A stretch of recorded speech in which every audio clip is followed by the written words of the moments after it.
কালসর্প দোষ আসলে কি? সত্যি কি বিষয়টা ভয়ের, নাকি যা বলা হয় বাড়িয়ে বলা হয়? সত্যি কি এটি ভয় পাওয়ার কিছু, নাকি ভয় না পেয়ে এই দোষের সঠিক কারণ এবং প্রতিকার জানলে জীবন অনেকটা সহজ হয়ে ওঠে?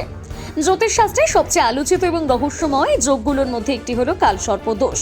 অনেকের মনেই নাম শুনলে ভয়ের সঞ্চার হয়। যখন কোনো ব্যক্তির জন্ম কুণ্ডলিতে বা কোষ্ঠীতে সূর্য, চন্দ্র, মঙ্গল, বুধ, বৃহস্পতি, শুক্র এবং শনি এই 7টি প্রধান গ্রহ রাহু এবং কেতুর মাঝখানে আটকে পড়ে যায়, তখন তাকে কালসর্প দোষ বা কালসর্প যোগ বলা হয়। সহজ কথায়, রাহু ও কেতু রূপী সর্পের গ্রাসে যখন সব গ্রহ বন্দী হয়ে পড়ে, তখন শুভ গ্রহগুলো তাদের পূর্ণ ফল দিতে পারে না। এর ফলে জাতকের জীবনে নানান টানাপোড়েন শুরু হয়।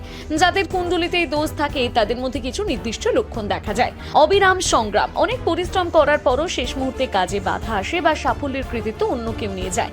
ভয়ঙ্কর স্বপ্ন, এই দোষে আক্রান্ত ব্যক্তিরা প্রায় সাপের স্বপ্ন দেখেন অথবা মৃত ব্যক্তির স্বপ্ন দেখে আটকে ওঠেন।